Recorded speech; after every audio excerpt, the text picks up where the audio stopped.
Good evening, good evening, good evening, folks.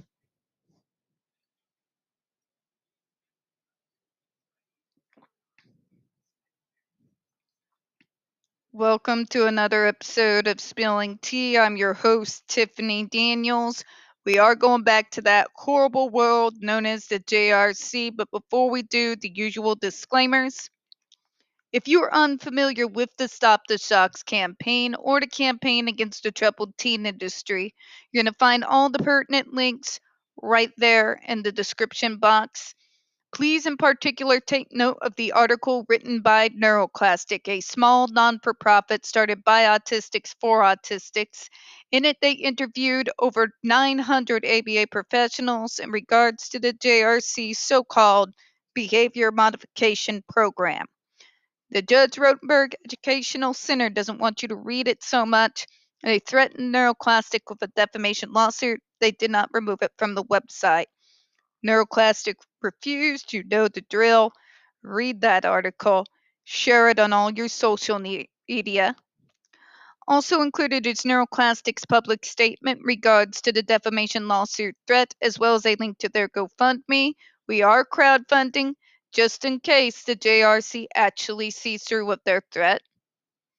Trigger warning number 1. When we discuss places like the Judge Rotenberg Educational Center and Agape Boarding School for Boys, you're going to hear vivid descriptions of and catch clips of surveillance footage of people with mental health issues and disabled people being tortured and abused. If you got young children present, please utilize your headphones. Trigger warning 2. This channel is marked not for kids for a reason. We use profanity on occasion and do speak on dark subjects. If your child is 16 and younger and they are watching this, parental supervision is advised. All right, where we left off. The individual's belief that an ESD helped her does not speak to whether suicidal ideation is a risk posed by the device. Yeah. Belief and facts are not the same thing, folks. They're not. Okay? FDA has no reason to doubt that she experienced suicidal ideation or that it stopped and she felt better. I need somebody to explain to me, like I'm 5, how shocking someone just below the lethal limit when they're feeling suicidal is going to somehow make you feel better. Explain it to me in as logical, analytical a manner as humanly possible, because to me, that sounds like bullshit. However, her statement is not strong evidence for the effect of ESDs on the processes underlying the ideation. The statement is not offered by an expert in the field and is not a result from a clinical study or controlled conditions. The only thing that makes sense to me is I've known a few cutters. People who, when they are stressed, will cut. And for whatever reason, that causing that physical harm to themselves, giving themselves a physical manifestation of their inner pain and turmoil, usually helps them. The only thing I can think of in regards to this is the fact that in such situations, you may have a rush of endorphins. When you have a rush of endorphins, and I can speak to this as someone who exercises religiously twice every single day, except for the 2 days I force myself to rest, I can tell you with the rush of endorphins that does come as a part of the recuperation process after a particularly involved exercise session, that in spite of the physical pain that sometimes you can feel, especially if you haven't stretched properly beforehand and after, can provide a feeling, an elevated feeling. You feel a little bit better about yourself. However, It only lasts as long as that rush of endorphins lasts. Point blank, it wears off. When it does wear off, you feel, believe me, young kids, if you watch this, I'm pushing 40, I can tell you when the endorphins wear off, you're gonna feel it. So maybe she did feel a little bit better.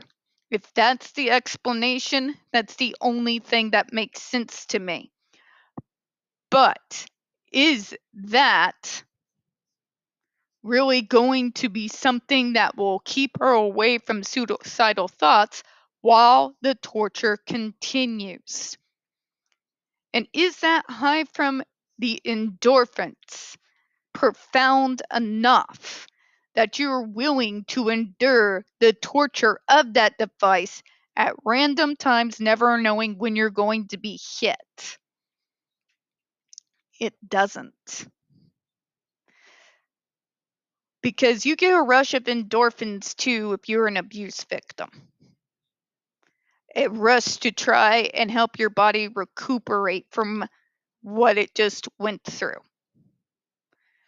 When those endorphins wear off, there's the physical and the psychological pain that comes after. That I can speak to personally. Which, even though at the moment of it rushed endorphins, you feel better, you even feel somewhat in control. When that rush is over, guess what comes back?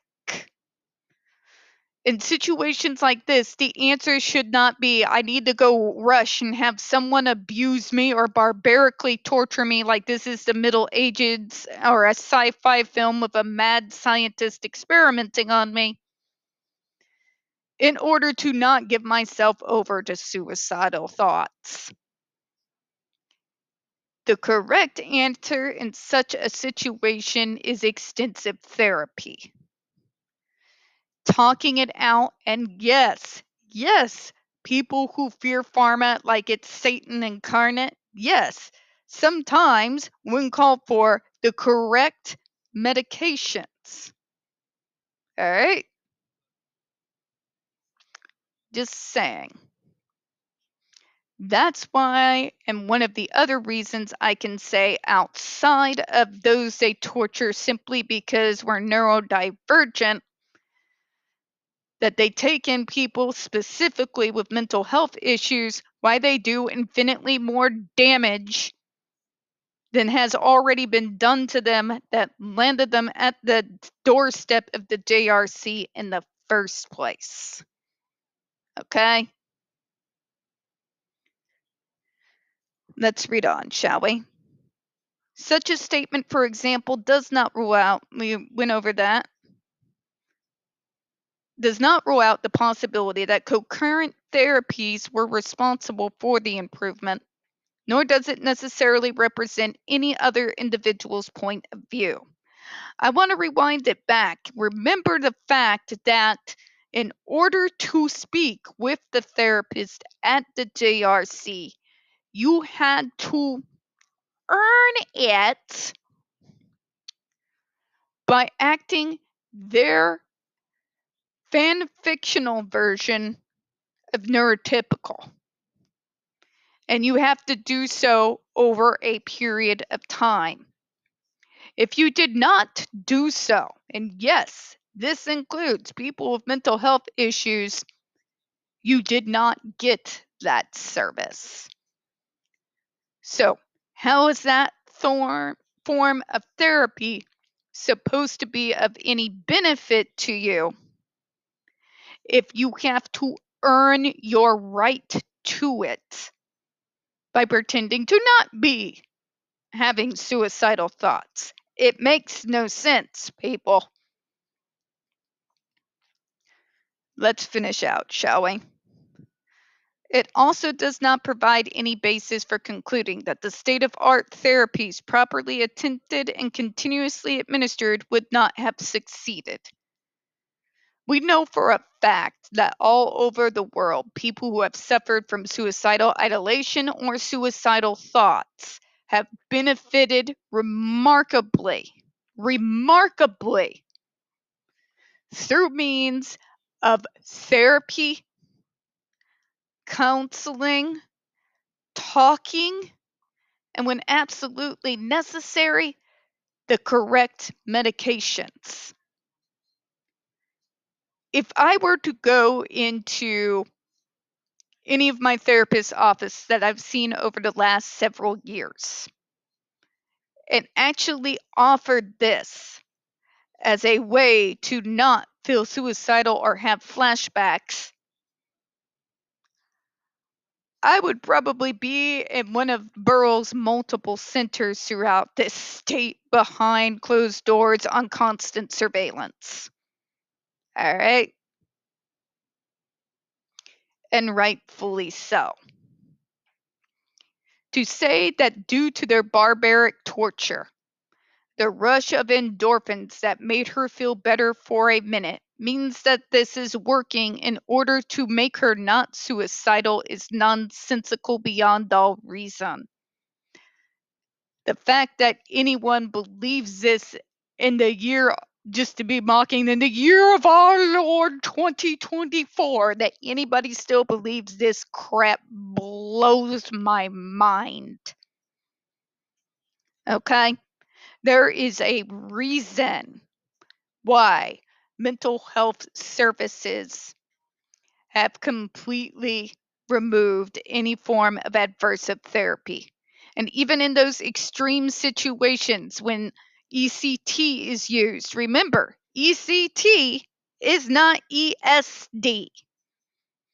That means in a controlled area where every step humanly possible is taken to avoid risk of injury or any form of physical damage that possibly can be taken.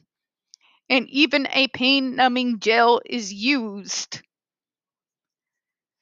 in order to assist in regards to depression, suicidality, whatever the issue may be. It's still not the same thing as what the JRC is trying to push. Torture is not an answer for suicidal ideation. It does guarantee that that suicidal ideation is going to continue on down the road. Unless, God willing, once they get out of that hellhole, involved with proper mental health services, like survivors all over the world have done. We're going to go ahead and close out on that, folks. We don't get very many views on this channel. The few that we do tend to get removed from time to time. So, folks, please don't forget to hit the like button, hit subscribe. Don't forget to hit the comments. I appreciate your time this evening. As always, folks, we here at Spilling Tea do hope you have a good one. I'll see you next time, which means here in a few minutes.